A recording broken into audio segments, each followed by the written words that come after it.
కన్యా రాశి వారికి ఈ వారం రోజుల కాలాన్ని పరిశీలన చేసినట్లయితే చతుర్థ స్థానంలో శుక్ర బుధ సంచారం చాలా బాగుంది. షష్ఠ స్థానంలో రాహు గారి సంచారం బాగుంది. వెరసి ఈ మూడు గ్రహాల యొక్క సంచారమే బాగుంటూ ఉన్న కారణం చేత అనేక రకాలుగా కష్టం అనేది కొంచెం ఎక్కువగానే కనిపిస్తోంది.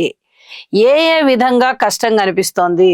అన్నదమ్ముల సహాయ సహకారాల విషయంలో గాని, మాతృవర్గ రీత్యా కానీ, వాహనాల కొనుగోలు అమ్మకాల విషయంలో గాని, స్థిర చరాస్తుల కొనుగోలు అమ్మకం విషయంలో గాని, సంతానం విషయంలో గాని, భార్యాభర్తల అన్యోన్యత విషయంలో గాని, వివాహాది శుభకార్యాలు కుదిరే విషయంలో గాని, దూర ప్రాంత ప్రయాణాలు చేసే విషయంలో గాని, ఆరోగ్యం విషయంలో గాని, అలాగే ఉద్యోగ జీవితంలో కానీ ఎన్ని అంశాలలో జాగ్రత్తలు తీసుకోవాలో చూడండి. ఇప్పుడు చెప్పుకున్న అంశాలన్నీ కూడా మీరు జాగ్రత్తలు తీసుకోవాల్సినవే.